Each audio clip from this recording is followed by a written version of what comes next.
Bismillahirrahmanirrahim. Assalamualaikum warahmatullahi wabarakatuh. Alhamdulillahi ala ihsani wa syukru lahu ala taufiqihi wa amtinani. Asyhadu an la ilaha illallah wahdahu la syarika lahu. Ta'ziman li sya'ni wa asyhadu anna Muhammadan abduhu wa rasuluhu da'ila ridwani. Allahumma salli alaihi wa ala alihi wa ashabihi wa ikhwani. Hadirin hadirat yang dirahmati oleh Allah Subhanahu wa taala, kita lanjutkan pembahasan kita dari pembahasan rukun iman. Kita sudah menyelesaikan 4 rukun iman kepada Allah, kepada malaikat, kepada kitab-kitab dan pada para rasul. Sekarang kita masuk pada rukun iman yang kelima, iman kepada hari akhir, dan nanti insyaallah rukun iman yang keenam yaitu iman kepada takdir. Dan iman kepada hari akhir pembahasannya sangat panjang, kita berusaha membahas secara detail karena ini adalah tempat pemberhentian kita yang terakhir ya. Tempat pemberhentian kita yang terakhir.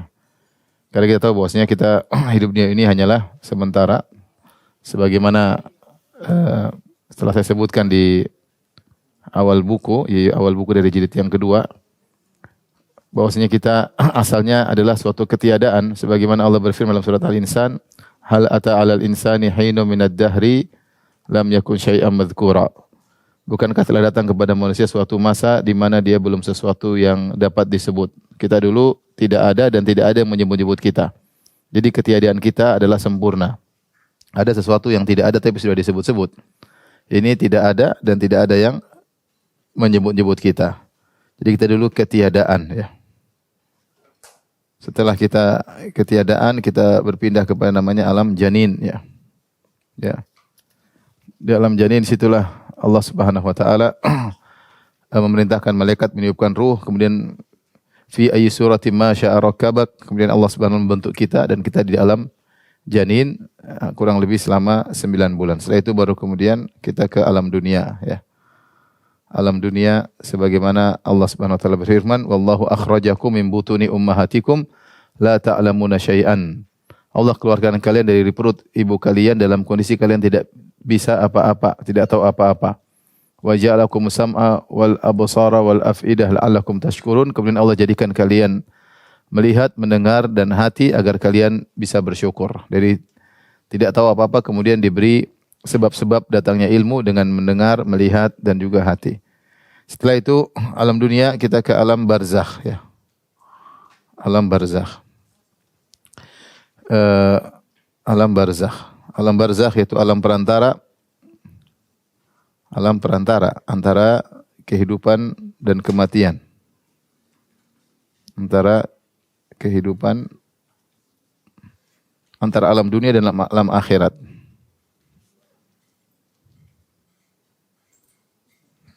Dan alam akhirat. Setelah alam barzakh baru kemudian hari kebangkitan atau hari akhir. Hari kebangkitan. Hari kebangkitan ini ujungnya adalah di sini banyak peristiwa-peristiwa, ujungnya adalah surga atau neraka. Nah, di sini saya ajak kita merenungkan tentang hakikat diri kita. Kita dari ketiadaan, kemudian janin, kita sudah melewati janin adalah kurang lebih 9 bulan ya. Alam dunia kurang lebih 60 sampai 70 tahun. Sebagaimana sabda Nabi sallallahu alaihi wasallam, "A'maru ummati baina 60 ila 70 wa aqallahum man yajuz dzalik." Umur umatku antara 60 sampai 70 dan hanya sedikit yang melewati 70 tahun. Jadi kalau taruhlah umur kita 60 ya, berarti kalau sudah umur 50 tinggal sedikit lagi berarti ya. Tinggal sedikit lagi. Yang umur 50 ke atas coba angkat tangan. Coba angkat tangan. Nah, oh iya, ternyata di depan saya banyak nenek-nenek ya. Sudah saatnya serius ya, sudah saatnya serius. Alam barzakh kata Allah Subhanahu wa taala, wa min waraihim barzakhun ila yaumi yub'atsun. Ini hingga hari kiamat, sejak wafat hingga hari kiamat. Hingga hari kebangkitan. Dan ini bisa jadi ratusan tahun, bisa jadi ribuan tahun. Sudah banyak mayat-mayat di alam barzakh sampai ratusan tahun. Dan sudah banyak di antara mereka yang sudah ribuan tahun. Ini bisa jadi ya ratusan atau ribuan tahun. Kemudian menuju hari kebangkitan dengan berbagai macam peristiwanya, maka ini abadi. Abadi selama-lamanya. Lamanya. Nah, ini semua kalau kita lihat ternyata di dunia kita cuma sebentar ya dibandingkan dengan alam barzah, kemudian dibandingkan lagi dengan hari kebangkitan. Ternyata 60-70 itu cuma sedikit. Tetapi meskipun dia sedikit, inilah masa penentuan di sini. Masa penentuan. Karena janin kita tidak dihitung ya, tidak dihisap oleh Allah Subhanahu wa taala, tapi masa penentuan adalah ketika kita di dunia, yang ini yang menentukan bagaimana nasib kita pada kondisi berikutnya. Penentuan terkait nasib kita pada kondisi pada fase berikutnya. Pada fase berikutnya. Ya. Fase-fase berikutnya. Jadi 60-70 ini harus kita optimalkan karena akan punya pengaruh besar tentang bagaimana nasib kita di alam barzah, kemudian setelahnya di hari kebangkitan. Dan 60-70 tahun ini sebenarnya kalau kita mau tadqiq, mau kita teliti lagi, ternyata umur kita bukan 60 sampai 70 tahun untuk bisa berbuat. Ya. 60-70 tahun ternyata ya taruhlah umur kita 70 tahun. Ternyata ini dalam tanda kutip karena harus dikurangi masa kecil. Berapa masa kecil? Hah? Berapa tahun? 10. Ada yang masih kecil 20 tahun ada. Saya masih kecil kurang lebih sampai kita balik 15 apa? Tahun. Kurangi. Belum dikurangi lagi masa tidur. Nah, ini juga berbeda-beda ini. Tergantung bos atau pekerja. Masa tidur juga, taruhlah masa tidur kita sepertiga tahun. Kalau sepertiga tahunnya sudah cukup banyak. Artinya satu hari kita tidur 8 jam. 8 jam itu sepertiga 24 jam.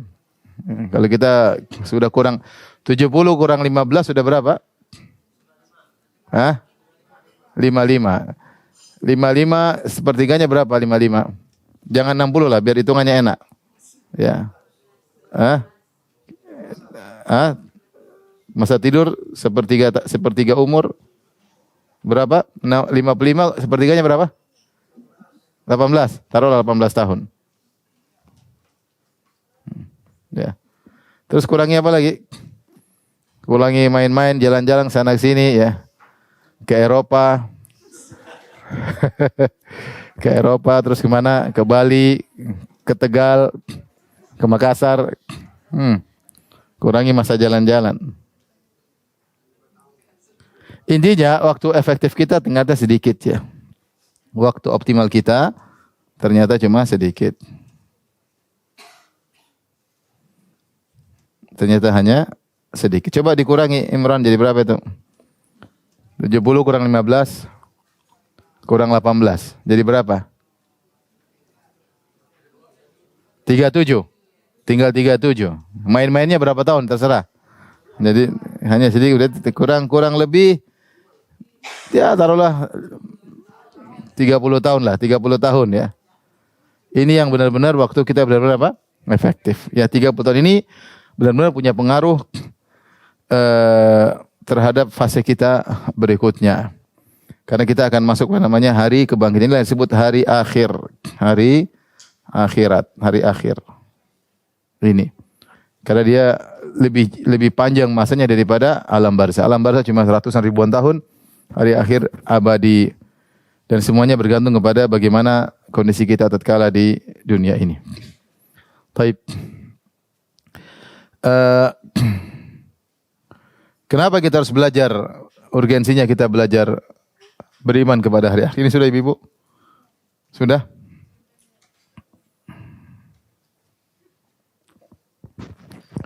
Jadi yang rambutnya udah beruban serius ya.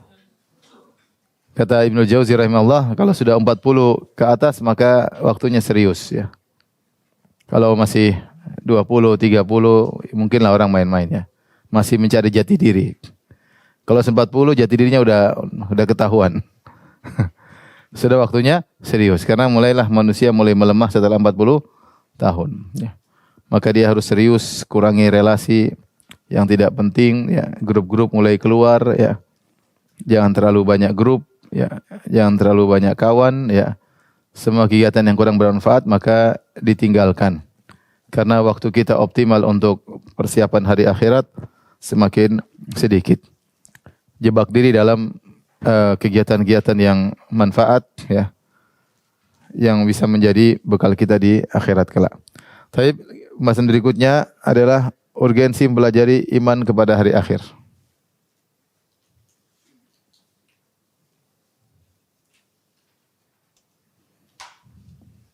Mempelajari iman kepada hari akhir.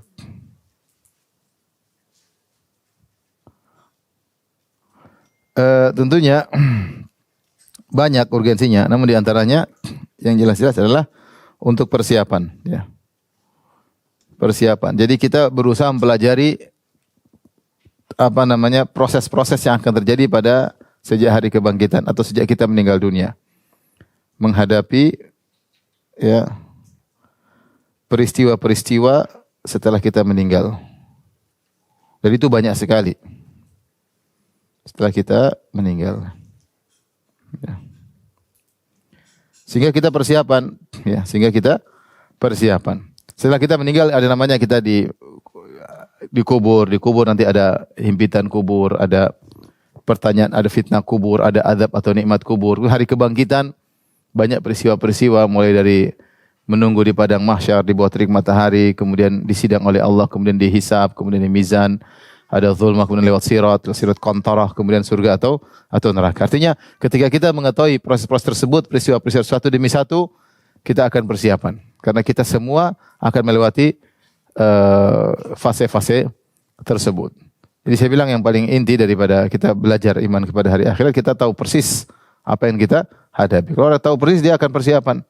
Tapi kalau dia tidak tahu, dia asal menjalankan kehidupan ini tanpa persiapan, maka itu sangat berbahaya. Kemudian antaranya, kenapa kita perlu belajar? Ya, karena dunia begitu mudah melalaikan. Dunia begitu mudah membuat kita lalai.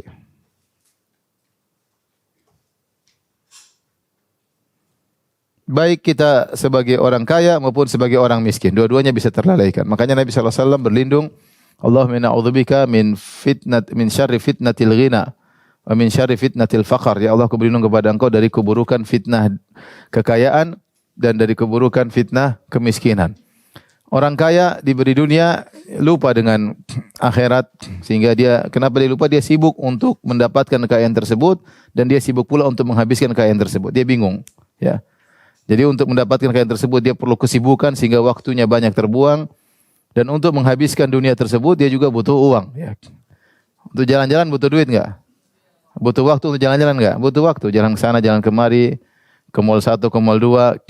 Untuk beli rumah lagi kan butuh semua waktu habis. Mau beli rumah kan butuh uang enggak? Butuh waktu enggak? Bukan cuma uang, maksudnya butuh waktu enggak? Ada waktu yang dibuang enggak? Ada. Cari-cari, pilah-pilih, tawar-menawar, kemudian proses, kemudian notaris, kemudian ini, kalau utang ya lunasi utang. Demikian juga bangun rumah sama, bangun rumah butuh waktu. Cari tanah berapa lama, bangunnya berapa lama, proses perubahan-perubahan. Jadi semakin banyak harta, semakin banyak waktu yang kita buang, ya. Dan itu membuat kita potensi untuk lalai dengan akhirat. Karena kita sibuk untuk mencari harta dan juga sibuk untuk menghabiskannya. Namun bukan cuma orang kaya saja yang bisa lupa dengan akhirat. Yang miskin juga demikian, ketika dia harus sibuk mencari dunia memenuhi kebutuhannya, maka dia juga rentan untuk lupa dengan akhirat, Maka dua-duanya kondisi manusia baik miskin ataupun kaya rentan untuk lupa dengan akhirat. Makanya perlu diingatkan. Allah Subhanahu wa taala memuji orang-orang yang selalu memikirkan akhirat dan mengingatkan orang kepada akhirat. Lihat halaman 5. Makanya Allah memuji orang-orang yang suka ingat akhirat dan mengingatkan orang kepada akhirat. Jadi orang suka mengingat dan orang-orang yang suka mengingatkan orang lain terhadap akhirat.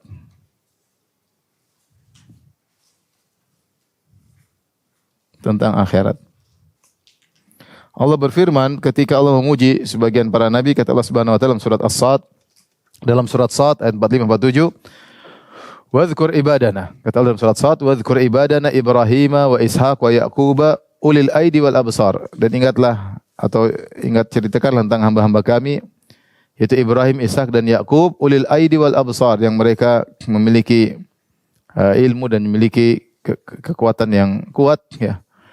Inna akhlasnahum bi khalisatin dzikrad dar. Kami, kata Allah, kami mensucikan mereka atau kami mengkhususkan mereka dengan suatu perangai yang baik, yaitu dzikrad dar, mengingat hari akhirat.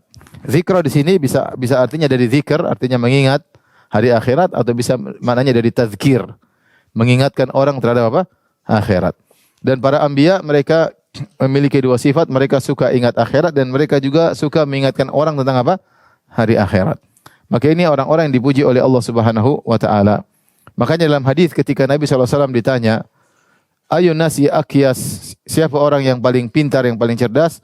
Maka Nabi SAW mengatakan, "Aktsaruhum lil mauti dzikran wa ahsanuhum lima ba'dal mauti isti'dadan."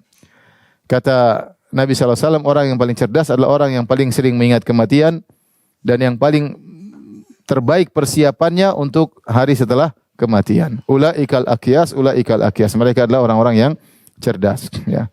Mereka orang terpuji yang banyak mengingat kematian dan paling bagus persiapannya untuk kehidupan selanjutnya. Ini orang-orang yang terpuji. Ya, sebagaimana para nabi dipuji akan hal tersebut. Rasulullah SAW juga bersabda, "Al-kayyis man dana nafsahu, ya, wa alima lima ba'dal maut." Orang yang cerdas adalah orang yang menundukkan hawa nafsunya dan dia persiapan untuk hari setelah kematiannya. Nah, ini harus kita persiapkan diri kita dengan kita belajar namanya hari akhirat. Kita mengurangi potensi-potensi yang buat kita lupa, karena kita jujur bahwasanya dalam kehidupan ini kita sering lupa dengan hari akhirat karena kesibukan dunia, kesibukan pekerjaan, kesibukan keluarga, urusan ini, urusan dengan banyak manusia, ya. Sehingga sering kita lupa dengan hari akhirat.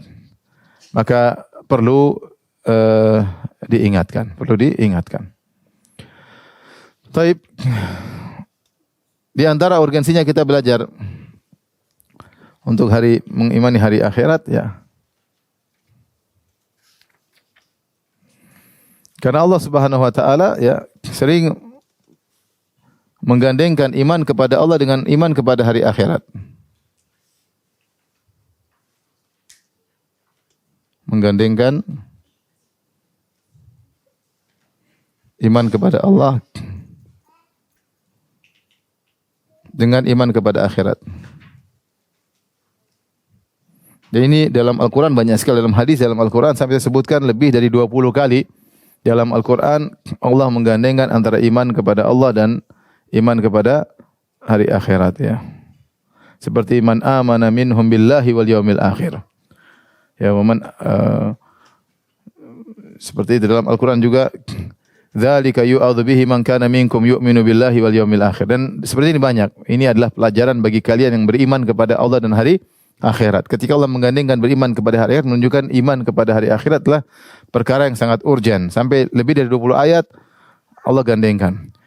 Makanya dalam hadis juga seperti kata Rasulullah SAW, "Man kana yu'minu billahi wal yaumil akhir falyakul khairan aw liyasmut." Siapa yang beriman kepada Allah dan hari akhirat, maka hendaknya dia berkata yang baik atau dia diam.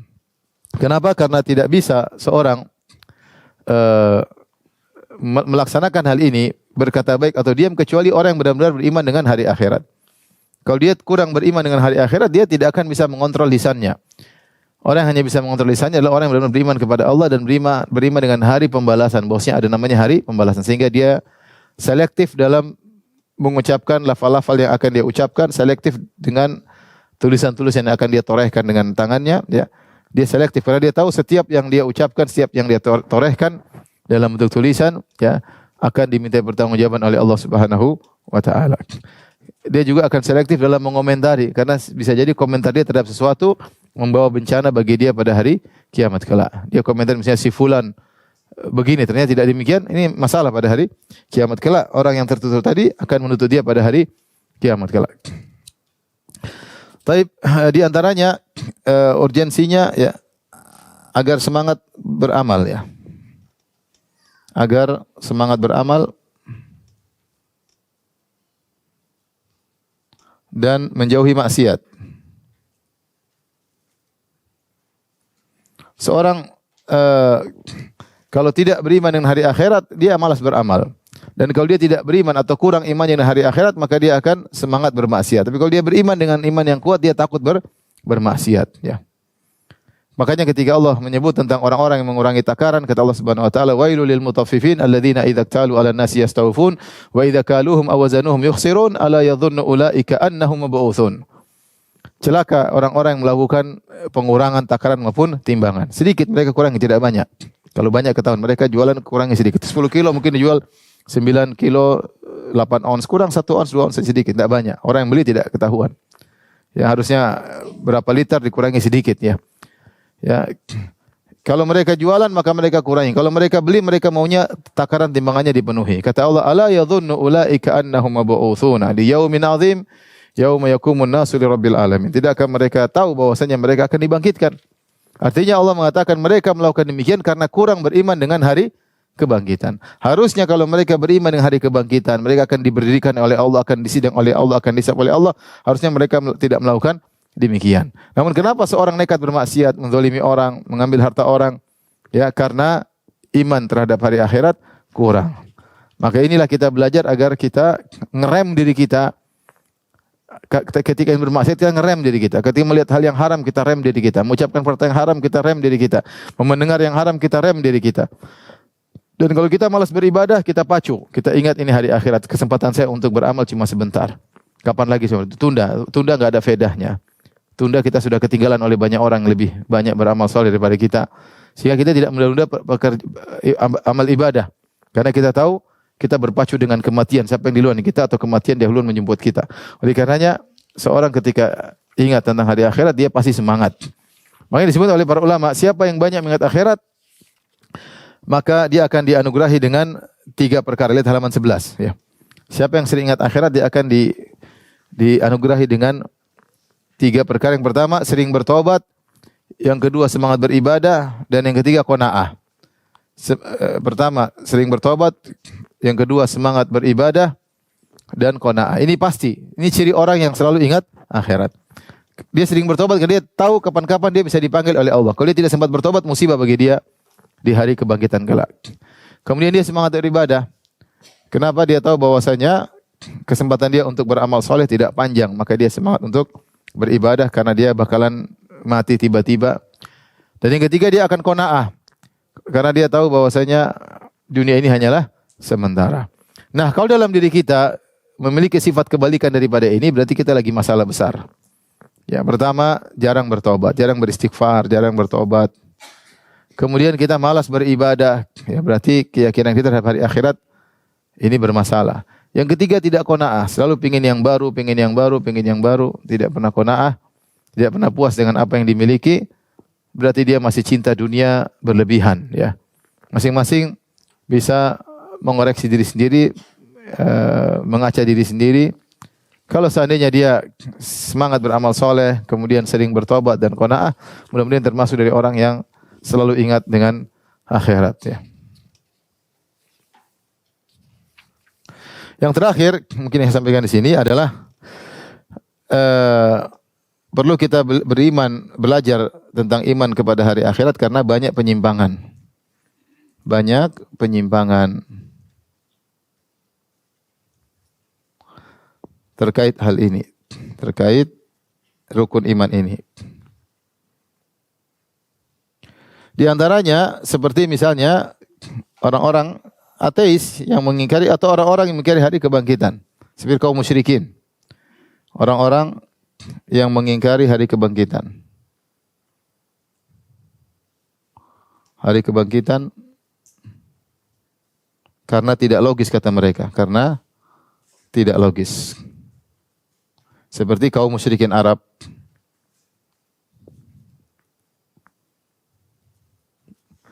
Kaum musyrikin Arab. Mereka percaya sama Tuhan tapi tidak percaya kepada hari kebangkitan. Adapun ateis jelas Tuhan saja mereka tidak percaya apalagi hari kebangkitan. Di antaranya misalnya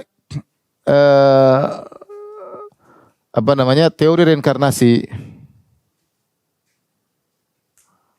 Reinkarnasi juga sebagian besar orang menganut teori reinkarnasi atau bahwasanya manusia akan dihidupkan berulang-ulang dalam kehidupan ini. Mereka menyangka bahwasanya hari pembalasan itu bukan di hari akhirat, tapi di dunia ini. Jadi seorang ketika sekarang melakukan suatu amal perbuatan, kemudian dia meninggal, kemudian dia dibangkitkan lagi dalam kehidupan selanjutnya, yang kehidupan selanjutnya merupakan balasan dari kehidupan sebelumnya. Seandainya sekarang misalnya dia adalah seorang yang miskin, tapi dia rajin beribadah, kemudian dia tidak menzalimi orang, nanti dia mati, dia bangkit lagi di dunia ini, bukan hari kebangkitan, dia dihidupkan lagi di jasad yang lain dengan ruh yang sama. Jadi dia meninggalkan jasad yang awal, kemudian dilahirkan lagi dalam jasad berikutnya, tapi lebih indah. Mungkin pada kehidupan berikutnya, pada proses kehidupan yang kedua, mungkin dia jadi pejabat atau dia jadi orang kaya, ya. Karena dia telah berjuang pada kehidupan yang pertama. Sebaliknya kalau dia di kehidupan sebelumnya dia nakal, dia jahat, mungkin dia seorang pejabat tapi dia nakal, jahat, zalim. Ketika dia mati ruhnya lepas meninggalkan jasad pertama, dia bangkit lagi mungkin jadi hewan. Bisa jadi apa? Hewan. Jadi kambing yang akan disembelih bisa jadi. Karena dia telah berbuat kesalahan pada kehidupan begini. Saya sudah bahas panjang lebar pada hari Jumat kemarin tentang akidah reinkarnasi secara khusus, syubhat-syubhat mereka, kemudian bantahan dan pembahasannya cukup panjang. Tapi di antara cerita yang menarik, ada salah seorang raja di Cina atau India, saya baca. Dia terkena penyakit kulit.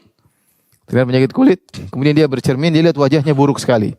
Sementara dia merasa bahwasanya ruh dia ini ruh yang tinggi, maka dia merasa tidak pantas untuk ruh yang mulia ini tinggal di jasad yang rusak ini. Maka dia suruh anaknya untuk bunuh dia. Dibunuh supaya dia berpindah pada jasad yang baik, jasad berikutnya. Dia tidak kuat melihat jasadnya yang penuh dengan cacat karena penyakit yang dia alami. Akhirnya anaknya bunuh dia. Ya, sudah nanti bangkit lagi hari kiamat. Bangkit lagi hari kiamat. Di antara juga yang saya dengar cerita, di antara yang menarik ini kisah nyata ya. Kisah nyata di zaman kita ini. Ada seorang merasa dirinya adalah keturunan raja tertentu. Dia keturunan raja, maka dia pelajari raja tersebut. Dia merasa dia keturunan raja zaman sekian, mungkin berapa ratus tahun lalu. Maka dia pelajari tentang kehidupan raja tersebut. Karena dia merasa dia titisan raja tersebut. Dia dapat ternyata raja tersebut istrinya banyak. Maka dia semangat untuk punya istri banyak. Karena dia titisan raja apa? Raja mau poligami cari alasan banyak. Tapi intinya pengaruh karena dia merasa dia titisan. Sehingga dia ingin mencerminkan kehidupan masa lalunya dalam kehidupan sekarang. Ini kekufuran. Meyakini reinkarnasi adalah kekufuran. Karena dalam Islam namanya orang sudah meninggal, tidak ada ruh bergentayangan, tidak ada pindah ke jasad lain. Meninggal langsung masuk dalam alam barzah, tidak dibangkitkan lagi kecuali hari kiamat. Dan bantahan yang paling mudah, tidak seorang pun yang ingat tentang masa lalunya. Tidak ada.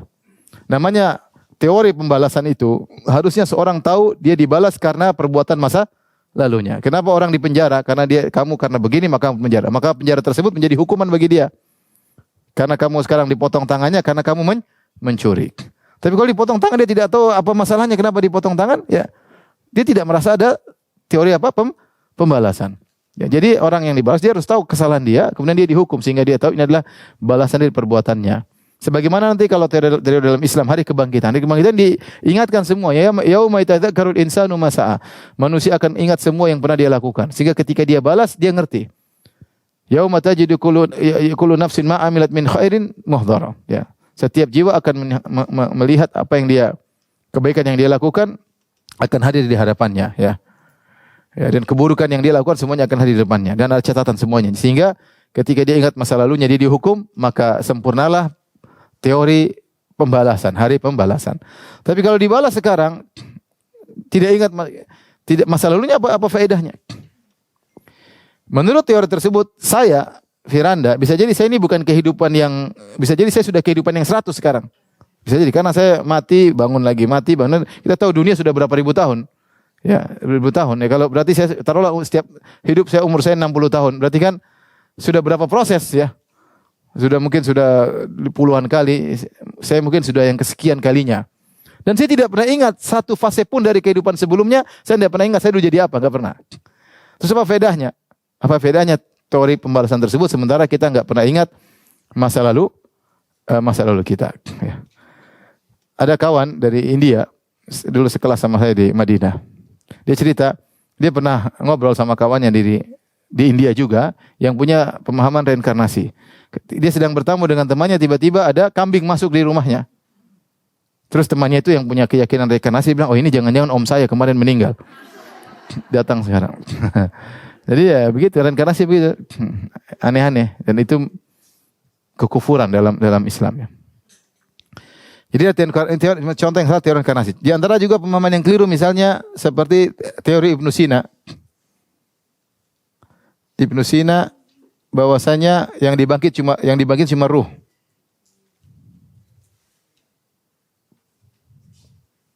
Cuma apa? Cuma ruh. Bukan jasad. Kenapa Ibnu Sina menurut dia tidak logis kalau dibangkitkan di atas jasad. Dia punya syubhat, saya tidak ingin sampaikan. Tapi intinya kalau dibangkitkan jasad dibangkitkan tidak logis. Karena tidak logis menurut dia, maka dia berkata yang dibangkitkan cuma apa? Ruh. Ini juga kekufuran. Karena persis seperti orang musyrikin Arab yang mengingkari hari kebangkitan karena dia merasa tidak mungkin jasad kembali lagi. Qala man yuhyil 'idhama wa hiya ramim. Ya. Bagaimana tulang belulang sudah hancur kemudian bisa hidup kembali sementara dia sudah hancur kembali. Jadi tidak logis menurut orang-orang musyrikin Quraisy ada hari kebangkitan. Nah, ini juga diambil oleh Ibnu Sina kemudian mengatakan tidak logis kalau jasad yang dibangkitkan, tapi kalau ruh logis. Sehingga dia membangkitkan hari kebangkitan bukan jasad tapi apa? Cuma ruh. Ini salah satu kesalahan beliau yang menyebabkan beliau dikafirkan. Beliau punya 3 kesalahan besar. Di antaranya ini, menyatakan yang dibangkitkan cuma apa? Cuma ruh bukan jasad. Ya, ini di antaranya. Kemudian di antaranya beliau termasuk yang mengatakan bahwasanya Allah hanya mengetahui secara global, tidak terperinci. Dan di antaranya kesalahan 3 dia mengatakan bahwasanya alam itu azali bersama Allah. Ini 3 kesalahan yang menyebabkan beliau dikafirkan dan ini kesalahan orang-orang filsafat secara umum diklasifikasikan oleh Imam Ghazali bahwasanya ini kesalahan yang mengkafirkan dan mereka punya kesalahan lagi sekitar belasan yang tapi tidak sampai mengkafirkan hanya membid'ahkan. Tapi ini di antara kesalahan yang membuat beliau dikafirkan karena mengingkari begitu banyak ayat dan hadis-hadis Nabi yang menyatakan bahwasanya kita dibangkitkan dengan jasad. Bukan sekedar apa? Sekedar ruh. Tetapi mungkin di balik Ibnu Sina ada ilmu pasti dia yang tidak bisa dia lawan. Menurut dia tidak logis. Maka dia pun mengatakan yang dibangkitkan cuma ruh. Dalam risalah beliau namanya Risalah Al-Atwahiyah. Nanti insya Allah saya singgung dan saya bantah dalam buku ini. Tapi intinya kita belajar alam barzah agar kita tidak terjebak dalam kita belajar alam akhirat agar kita terjebak dengan kesalahan-kesalahan yang menyimpang. Contoh lagi khurafat yang beredar.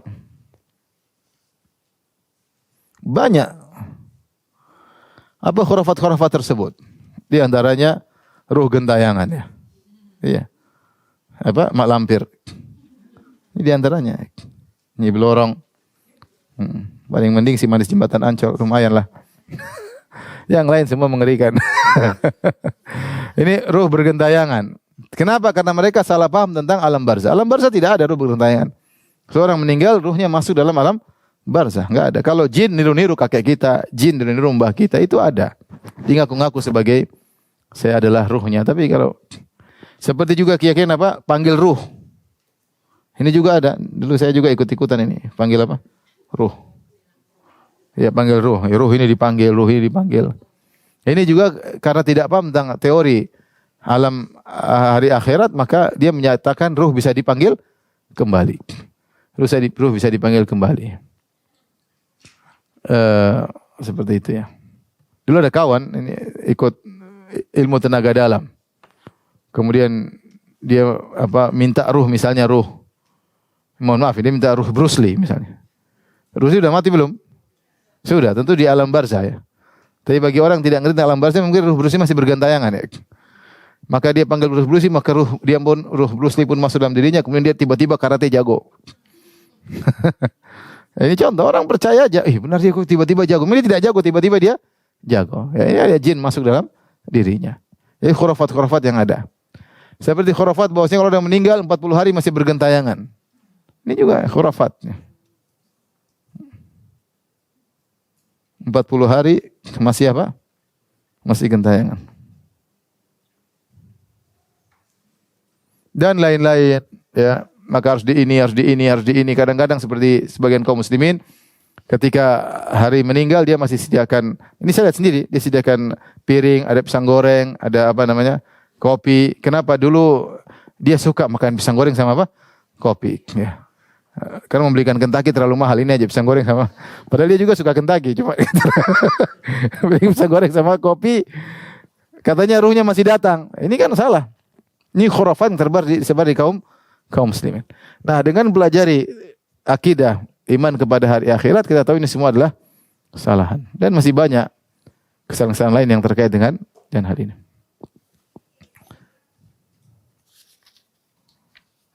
Baik, sudah Ibu?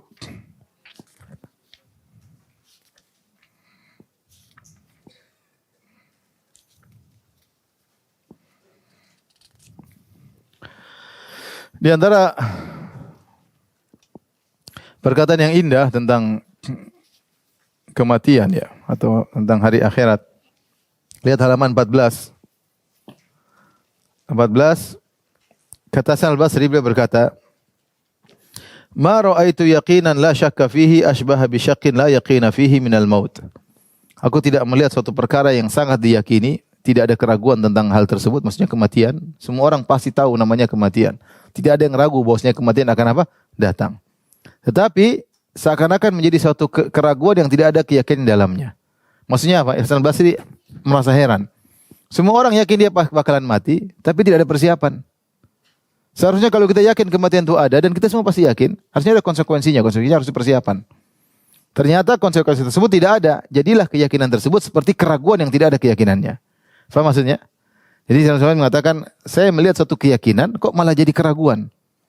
Kenapa? Karena konsekuensi di keyakinan tersebut tidak ada. Ya. Kita kalau yakin bahwasanya kita bakalan kelaparan, misalnya jam 10 ya kita makan, atau kita bawa makanan karena kita yakin kita bakalan apa? Lapar.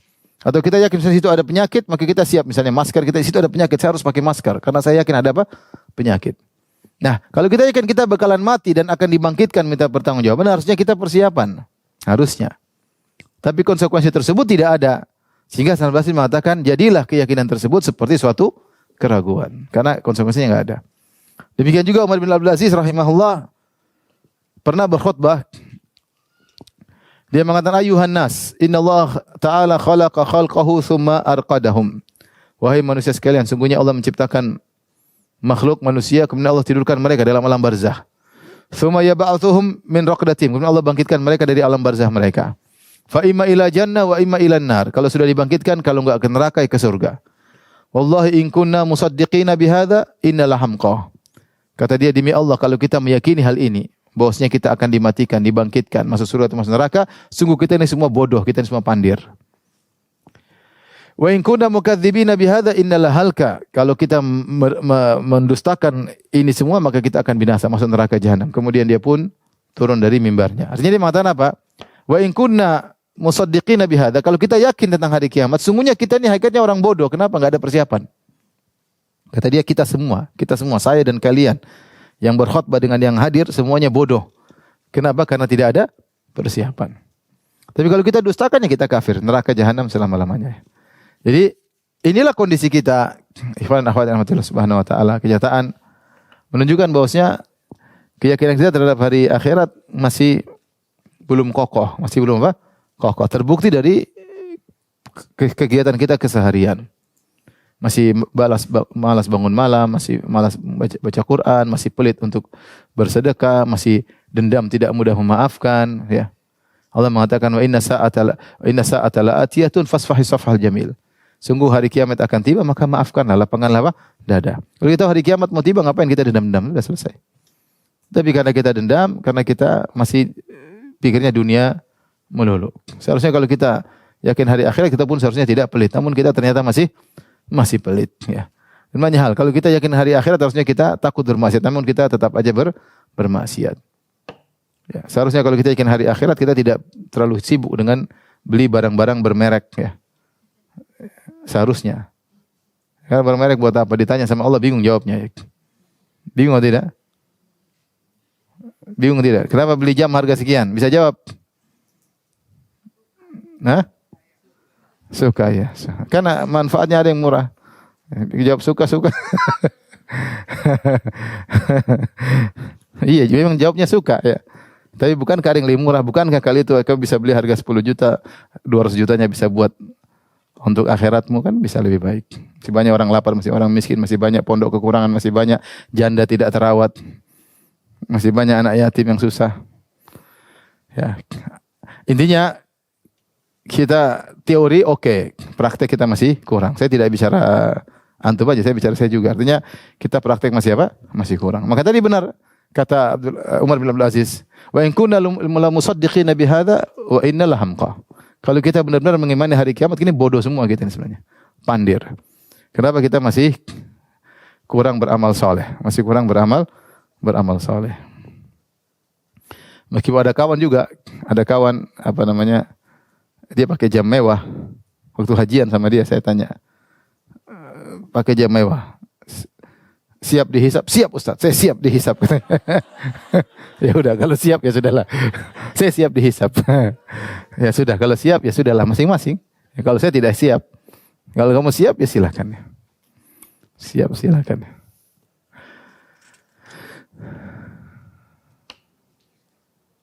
Taib, kita lanjutkan. Ini sudah? Sudah ya? Taib, poin-poin pembahasan hari kiamat.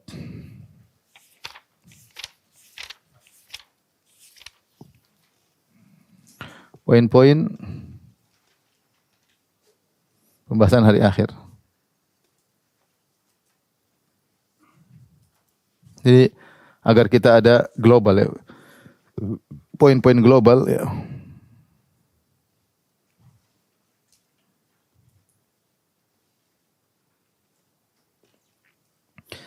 Yang kita bahas ada 3 secara umum adalah kematian, kemudian barzakh, kemudian hari kebangkitan.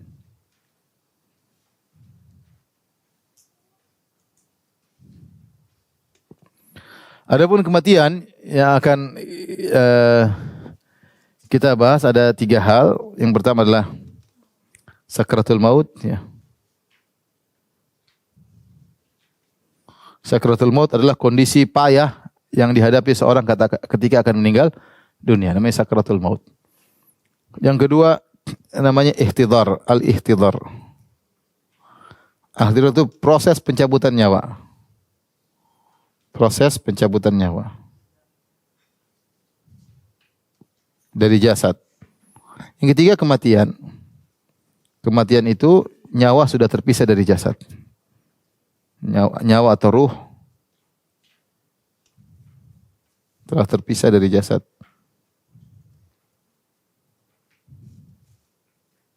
Tapi ini terkait dengan kematian, yaitu kepayahannya. Sakratul maut maksudnya kepayahan. Kepayahan menjelang kematian.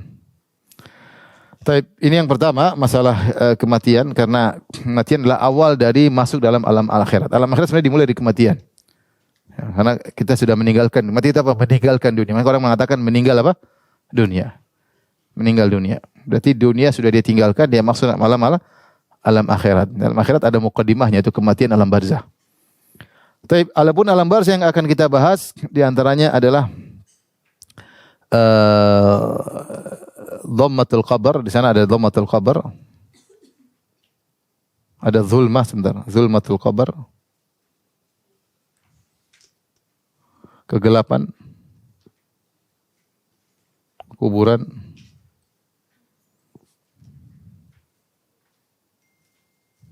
Zulmatul qabr, kemudian ada namanya himpitan kubur. Disebut dhaqtah atau dhammah. Dhaqtah atau dhammatul qabr. Dhammatul qabr, himpitan kubur. Dan kubur. Yang ketiga, yang berikutnya adalah fitnatul qabr. Fitnah kubur. Fitnah kubur itu maksudnya pertanyaan malaikat mungkar dan nakir. Fitnah artinya ujian. Fitnatul qabr. Maksudnya adalah pertanyaan malaikat mungkar nakir.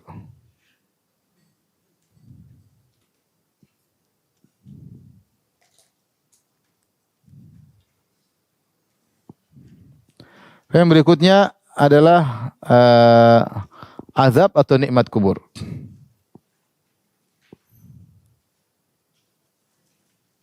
Azab atau nikmat kubur. Azab atau nikmat kubur. Inilah poin-poin, ada 4 ya. 1, 2, 3. 1, 2, 3, 4. Ini yang kita bahas tentang alam barzah. Adapun hari kebangkitan, maka banyak hal yang dibahas. Prosesnya diantaranya mulai dari tiup sangkakala ya. Tiupan sangkakala.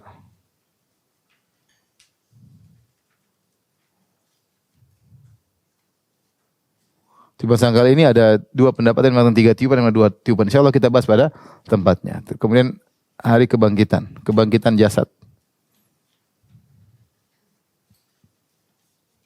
Kebangkitan jasad. Manusia bagaimana dibangkitkan, prosesnya dibangkitkan, ini dibahas pada hari kebangkitan. Kemudian setelah itu dikumpulkan di padang mahsyar ya, matahari didekatkan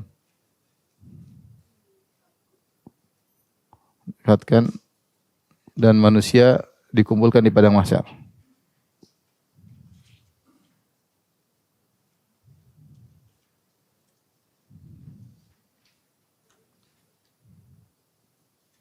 Dikumpulkan semua, dilakukan telanjang dan seterusnya ya. Kemudian Allah datang dan mulai persidangan. Allah datang lalu mulai persidangan. Persidangan maksudnya seluruh orang yang ada masalah di dunia akan disidang pada hari tersebut. Semua masalah yang belum selesai di dunia, yang belum maafkan, semuanya akan disidang pada hari kiamat. Ada yang sedikit tidak ridho, semua akan disidang. Yang menjadikan Allah dan saksinya banyak. Tangan saksi, catatan saksi, malaikat saksi, bumi bersaksi. Ya, ini semua akan disidang oleh Allah Subhanahu wa taala. Setelah itu hisab. Semua akan dihisab masing-masing apa yang dia lakukan. Ya, diaudit, kalau bahasa kita apa? Diaudit. Diaudit. Makanya cuma kenapa kau melakukan nikmat, bukankah kau dapat nikmat ini? Kenapa kau melakukannya? Dari mana kau dapatkan? Kemana kau habiskan? Semua akan diaudit. Setelah hisab, kemudian mizan. Ditimbang. Ditimbang amal soleh, amal perbuatan. Setelah ditimbang, kemudian namanya zulmah, kegelapan. Zulmah. Tiba-tiba bumi atau padang hari kebangkitan dibuat gelap, kegelapan. Kemudian sirat. Ya. Jembatan di atas neraka. Setelah sirat qantarah. Nanti akan kita bahas ya. Ya, setelah juga ada pembahasan surga atau neraka, surga atau neraka. Ada pembahasan al-haud, nanti di padang mahsyar ada pembahasan tentang al-haud ya. Di padang mahsyar di antaranya pembahasan tentang al-haud, telaga Nabi.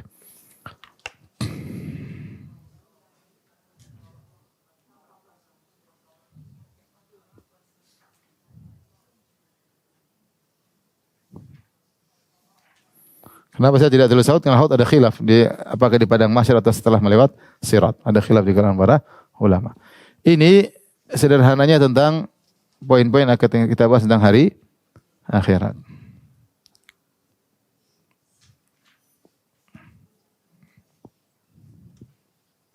Baik, kita masuk pada pembahasan pertama, insyaallah tentang kematian. Masih ada waktu. Kematian.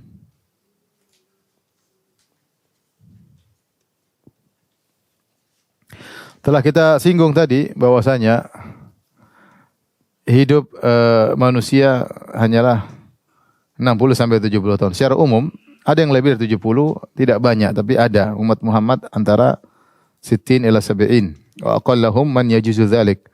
Umur umat Muhammad 60 sampai 70 dan sedikit yang melebihi 70. Ya. Setelah itu kita masuk alam barzakh. Alam barzakh entah berapa ratus tahun atau ribuan tahun. Hari kebangkitan saja kata Allah fi yaumin kana miqdaruhu 50 alf sanah. 50.000 tahun dari proses bangkitan yang tadi kita sebutkan yang ini. Ini hari kebangkitan ini prosesnya sebelum surga dan neraka ini kurang lebih 50.000 apa? Tahun. Iya. 50.000 tahun. Fi yaumin kana miqdaruhu 50 alf sanah. Dari sini tahu bahwasanya kehidupan kita hanyalah sebentar dan sangat sedikit. Setelah itu kita masuk pada namanya kematian. Namun di antara rahmat Allah Subhanahu wa taala, Allah memberikan tanda-tanda tentang adanya kematian. Ya, Allah mengatakan di antaranya awalam nu'ammirkum ma yatadzakkaru fihi man tadzakkara wa ja'akumun nadhir. Dikatakan kepada mereka orang-orang musyrikin yang masuk neraka, bukankah kami telah memanjangkan umurmu dalam masa yang cukup untuk berfikir bagi orang-orang yang mau berfikir? Dan bukanlah telah datang kepada kalian pemberi peringatan ketika di dunia? Kalian telah diperingatkan bahwasanya akan ada kematian. Peringatan itu banyak, ya. Di antaranya para rasul yang menyampaikan akan ada namanya kematian hari akhirat. Di antaranya visi kita, karena sebagian salaf menafsirkan wa ja'akumun nadhir maksudnya adalah uban. Ketika seorang sudah beruban, menunjukkan telah datang peringatan. Ya, orang beruban sudah sebentar lagi kita akan dipanggil oleh Allah Subhanahu wa taala. Makanya ibu-ibu yang sudah beruban sudah datang peringatan, ya. Tetap perhatikan penampilan, tapi penampilan hati harus lebih diutamakan. Ya. Karena penampilan hati bisa semakin indah, penampilan fisik semakin buruk. Mau kalau sudah 50, sudah 60, keriput tidak akan bisa dihilangkan. Ya. Mulai lemah, mulai mau masuk ke salon, mau pakai spidol, tetap aja tidak akan seperti ketika berumur 25, tidak akan sama. Ya, suami pun tahu akan hal tersebut, cuma dia diam-diam aja. Tidak akan sama. Cuma kasih sayang sudah terbentuk sejak lama, tapi kalau kecantikan pasti luntur. Tapi kecantikan hati bisa semakin bertambah. Semakin bertambah, semakin berumur semakin apa? Bertambah. Maka jangan sampai terlalu perhatian sama fisik, kemudian hati tidak diperhatikan. Semuanya harus diperhatikan ya, tapi hati harus sangat diperhatikan. Karena umur kita ada batasannya, Dan telah datang peringatan. Seandainya tidak datang peringatan, mungkin kita lupa diri. Kalau kita selalu sehat, selalu rambutnya hitam terus, kita lupa diri. Tapi Allah kasih kita peringatan. Mulailah kita rambut mulai putih. Kita mulai tidak kuat seperti dulu lagi. Ya. Pandangan kita tidak tajam seperti dulu. Pandangan kita mulai melemah. Sudah 40 tahun ke atas mulai banyak ketahuan penyakit-penyakit. Saya kemarin ketemu teman saya dokter, tanya, Ustadz Firanda gimana kolesterol? Oh, teman dekat saya. Teman dekat saya dalam diri saya ada kolesterol, mau diapain? Jadi sudah yang dulu sebelum 40 tahun, ya, kalau kita keluar kemana-mana kita nggak bawa obat. Setelah 40 tahun ke atas pasti obat kita persiapan. Tapi 50 tahun ke atas ya. Ini saya bicara kebanyakan orang ya. Saya persiapan obat ini. Kenapa? Karena yang tubuh kita semakin apa? Melemah. Di antara hikmahnya agar kita tidak lupa diri. Sudah boleh makan, mulai milah-milih, enggak boleh makan sembarangan. Menurut kita sudah mau mati. Intinya kita sudah mau mati. Maka sudah datang peringatan, jangan sampai kita lalaikan peringatan tersebut. Dan subhanallah, kita mau lari dari kematian bukan mengejar ya. Tapi bahkan dia dari depan. Kita mau lari, dia bukan dari belakang, dari depan. Kata Allah Subhanahu wa taala, "Qul innal mautal ladzi tafirruna minhu fa innahu mulaqikum." Sungguhnya kematian yang kalian lari darinya, dia datang dari depan. Dalam ayat yang Allah sebutkan dari belakang, "Aina ma takunu yudrikumul maut." Dimanapun kalian berada, kematian akan apa? menyusul kalian. Tapi dalam ayat lain, mulakin dari depan. Liqa dari depan. Jadi kita enggak bisa kabur. Wa in kuntum fi burujim musyayyadah, meskipun kalian berada di benteng yang kokoh. Kalau waktunya mati, dimanapun dia tidak akan bisa selamat. Mau dia presiden, mau dia pejabat, mau dia panglima bintang, jenderal bintang 7, wah semua. Tidak akan kamu. Seorang bodyguard menjaga tuannya. Dia mati duluan sebelum apa? Tuannya. Jangankan dia menjaga tuannya, dia saja tidak bisa menjaga dirinya sendiri. Tidak bisa. Tidak bisa ya. Saya kemarin dengar kisah, ada seorang kaya raya. Orang kaya raya. Jadi dia waktu COVID, rumah dia kayak satu daerah lah. Terus di rumah dia itu ada helipad. Ketika dia mulai terkena sakit tersebut, maka dia panggil seorang tokoh dokter, saya tahu namanya, saya tidak ingin sebutkan. Terkenal datang untuk merawat dia khusus. Dan sudah disiapkan apa? Helikopter. Kalau ada apa-apa dia harus pergi dari tempatnya untuk segera berobat. Akhirnya kondisi semakin berat, dokter ahli tersebut tidak mampu. Akhirnya naik pesawat, naik apa? Helikopternya di atas meninggal. Nggak bisa. Kalau waktunya mati. Ini cerita tentang COVID aja. Ada satu lagi teman di sini juga cerita, kawan juga cerita, di daerah sini tinggalnya. Dia selama COVID dia menghindar, tidak pernah keluar rumah sama sekali, nggak pernah keluar. Maka COVID serangan pertama dia selamat, karena dia tidak pernah interaksi sama seorang pun. Di dalam rumah tidak mau keluar. Virus tidak sampai ke tempat dia. Serangan kedua Delta dia selamat juga. Ketika Omikron, ya, yang cerita langsung temannya nih. Ketika Omikron dia lagi renovasi rumah. Nah, dia keluar dari rumah justru meninggal ya. Ibu Melinda mungkin kenal orangnya. Keluar dari rumah kena di hotel, tinggal di hotel kena meninggal. Maksud saya kalau sudah waktunya mati, apapun caranya tetap saja meninggal. Ya. Sudah vaksin pertama, vaksin kedua, vaksin ketiga, vaksin keempat, ketabrak mobil sama saja. Waktunya mati. Waktunya mati nggak bisa menghindar. Subhanallah. Oleh karenanya, bagaimanapun kita ini kan berusaha lari kematian. Tidak apa-apa, makanya kita olahraga, makan kita pilih-pilih. Kenapa? Kita nggak suka mati. Siapa yang suka mati? Nggak ada. Ya, kematian itu sesuatu yang tidak mengenakan. Meskipun mungkin seorang rindu bertemu dengan Allah, ya, tapi namanya kematian kita tidak suka. Ya, kalau ingin mati dalam kondisi yang bertakwa kepada Allah. Makanya kita olahraga, makanya kita pilih-pilih makan. Tapi kalau waktu tiba datang kematian, maka seorang akan meninggal dunia. Ya. Subhanakallah bihamdik asyhadu an la ilaha illa anta astaghfiruka wa atubu ilaik. Assalamualaikum warahmatullahi wabarakatuh.